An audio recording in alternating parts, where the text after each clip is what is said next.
Tüm hızımızla devam ederken sizlere yaşadığımız dönemin içinde barındırdığı belirsizlik ortamıyla plancılar ve tasarımcıların bugün ve gelecekte karşılaşabilecekleri temel sorunlara cevap aramak üzere şehir plancısı ve Spin Unit Koordinatörü Damiano Cerrone'yu Etkileşim Planlaması adlı sunumu yapmak üzere sahneye davet ediyoruz.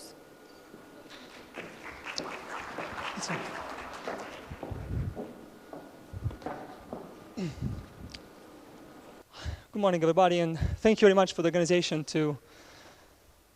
This is the last one. This is the last slide. I should go to the first one.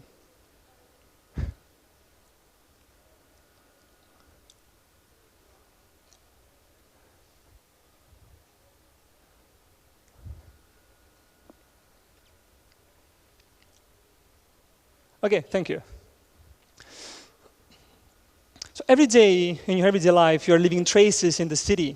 All these traces are visible for everybody, but they're not just paths. I mean, it's not just something that you're leaving on the snow and it stays there. Everybody can follow these traces. So unwittingly, you are reshaping the public space.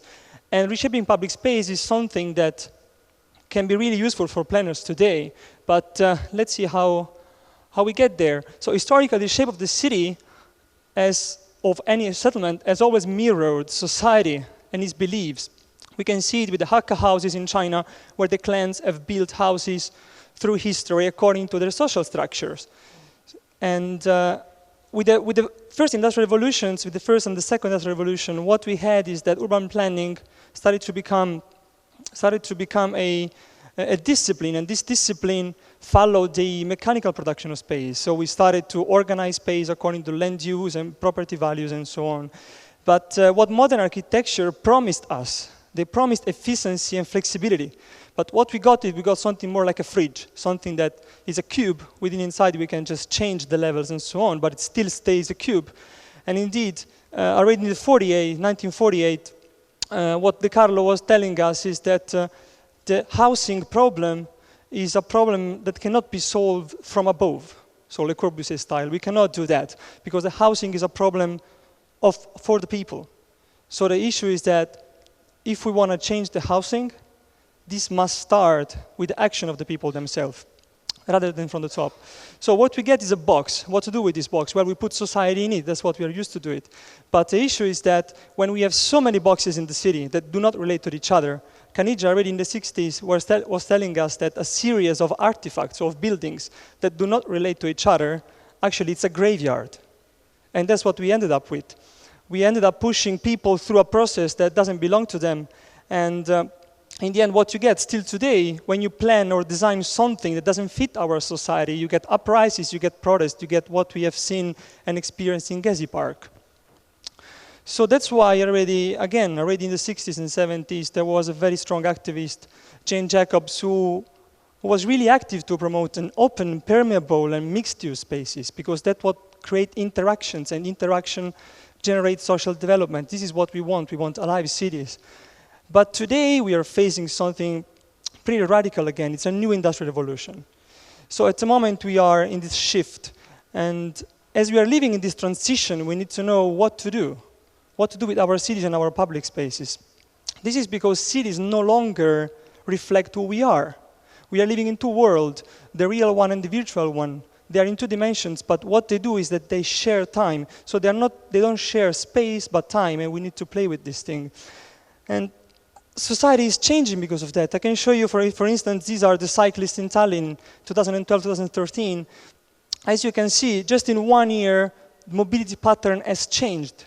This is something in the 50s and 60s would never happen. You would make a master plan for the next 25 years, and more or less, mobility pattern would not change. Today, you have mobility pattern changing at the yearly basis. Actually, not really, because if I take my own mapping, so this is the recording of my own cell phone movement in Tallinn, Estonia. What you can see here, you can see that actually within 1 month, I have completely changed my commuting pattern. And it's still going on and on. Every month, I take down the data from my mobile phone, and actually I'm changing my pattern. So what it means is that we are no longer capable to manage cities using land use. The national land use needs a new metaphysical definition that relates more to space and time rather than a 25 or 30 years perspective. Because we need to answer an elusive and transient demand of change. So the demand of change is constant. It's at the daily base, at the weekly base, as we saw, even from my own maps. So urban planning is about defending public values. This is what it is about. That's what we need to do. And we need to provide a platform rather than a box. So we want to have a social development rather than frameworks. We don't want to put, again, these boxes around us. So we tried a bit with participatory planning and deliberative system in the UK, but actually what it happens is that people are busy. That's what my map says also, what my calendar says, we are busy. And so what it happens is that only actors, so only with very interest to make the change, and activists are involved in these processes. So the minorities are really seldom taken into account. So what it happens is that land use planning cannot go on as it is at the moment, and planners they're trying to get to new ideas, but they stack with one foot in the political arena. And that's why we need to reintroduce concepts as humanism, proxemics, and urban ecology. We really like proxemics because this is a science or this bunch of studies that try to deal with the intersection between culture and space. And so we came up with one idea which is trying to promote and propose an interactive planning process, which starts with the monitoring of these traces that we live in the city. Then we analyze these traces to try to understand what people want from the city space. And so we propose small, inexpensive transformation to see how people would react to it. So once that we change a bit the shape of the city, we take a look at how people have reacted to that. Well, we cannot do that with the usual system. So we really like this quote by Gropius saying that specialists are people who always repeat the same mistakes. What we've done, we have built an international or transnational team of people coming from different fields. I'm an urban planner, we have an architect, we have an artist, a professor from Finland, that is Michiru. He is, for example, is a Japanese philosopher living in Finland. We have an Italian physicist living in Glasgow, a Romanian urban studies scholar living in UK. So we are pretty much mixed and living in different parts of the world. What we do, we collect these traces, but we don't wait for the winter. We do it with mobile phones and GPS and social media. And what we look at traffic models, the one on the left, and we look at our traces, the one on the right, and we confront them. What we see really often, actually almost always, there is a demand for change. How we see this demand for change? On the left, you can see that there is a green line. That's where we expect traffic to become more congested or where traffic should be more densified, more dense. But then when we look at the traces that we leave, we see that it's not at all. Actually, people are taking a shortcut. So just up that green line, there is a blue kind of island of nothing. We don't expect people to move there, but they actually do. And it's one of the densest places where people move. This is a demand for change. This is people asking us, we need a road here, we need space to be redesigned. And we are doing this at the urban scale, so we are trying to understand how we can take all these localities that you can see with the red, more red colors, and we are trying to understand how we can reconnect them so that we can foster interaction and do social development. We are also looking at urban ecology by putting sensors in the city, or like in this one, driving around the city with sensors. And we started to create these night maps of the city to try to understand how people relate to that, because illumination is quite an interesting issue. And what really happens all the time is that people react to that. Based on the way it's illuminated, people feel that the space is more or less accessible. So if illumination relates to accessibility, we can create accessibility by illuminating spaces. I just have 2 minutes left, so I will just present you quickly one interesting project, how these small ideas can actually get to bigger scale. There is Helsinki and Tallinn. They have commissioned a project for us years ago, and the idea was to build, as the two cities altogether makes about 1 million inhabitants, but they have 8 million people moving between the two cities at the yearly base. They are interested to make a tunnel to connect the two cities. And what we told them is that actually what matters is the interaction, it's not the tunnel itself. As we have social medias, we have a virtual world, we are already over-connected. So how a bridge or a tunnel would change if you already are connected? What we started to do, we started to make these interaction studies.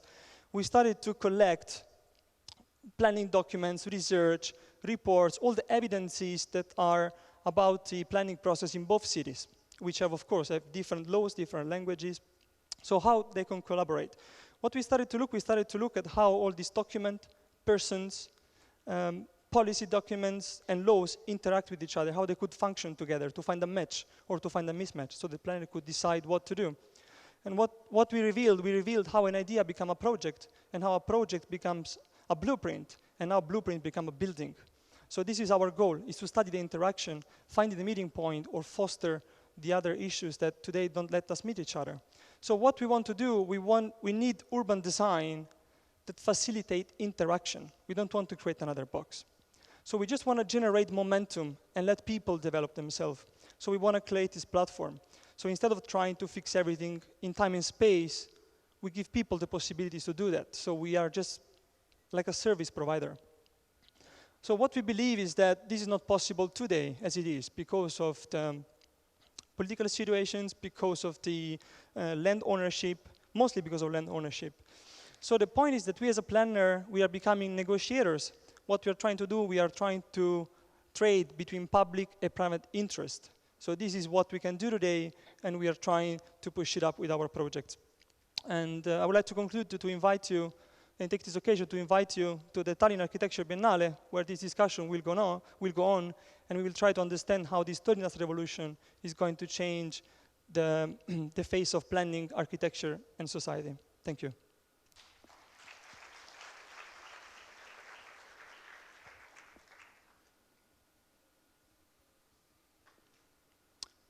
If there are any questions.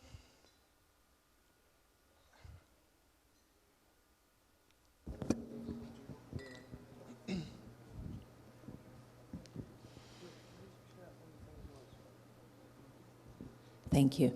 Damiano, thank you very much for your presentation. I agree with every word of it, and you presented very well. I have just one question, and I think it's a fundamental question. It seems like our cities are evolving, and architecture and planning are changing, but are architects capable of keeping up with these changes? According to your practice, what do you see from the projects that you are executing? What are the requirements? What are the new sets of skills? What is the knowledge that a young architect, or not so young architect, needs in order to do the projects that you just showed? Mm-hmm. Because it seems that we're not only producing boxes, but we're also producing a lot of architects who produce boxes. Mm-hmm. So what do we do? So basically, this interaction planning idea, it's a 4-month process. So we are looking for monitoring and proposing something new within every 4 months, so that politicians are happy as well. They don't need to wait 4 years to see results. But the main idea is that we cannot work anymore alone. So that's why actually there is only 2 architects in our group. Out of 10 persons, we only have 2 architects. And what we do is that as everybody is working in the academic field, we are trying to bring together the practice with the academic field. So that's we cannot build all the skills by ourselves. So that is why we need an interdisciplinary group, an international group, so that we not just share our experiences, we just not share our expertises, but we also share new knowledge that otherwise wouldn't be interconnected. So why there is a physicist in our group and why there is a philosopher. So that's exactly why, because we as architects, I think we cannot anymore, maybe we also in the past we couldn't really understand the complexity of cities, which is what they are. So instead of modeling cities, we are trying to understand them from a multidisciplinary level. I don't know if I answered your question, I hope so.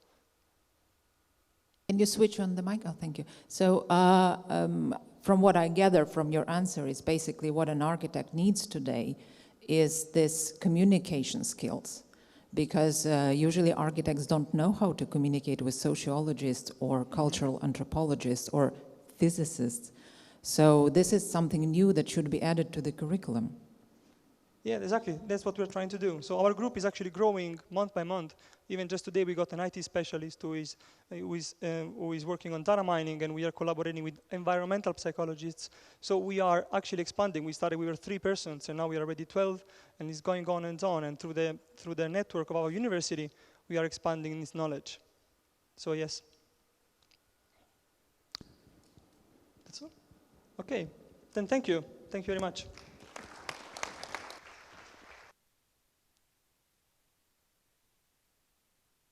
Cerrone'ye teşekkürler ve hızlıca zamanı hızlı ve verimli kullanmak adına hızlıca devam edelim.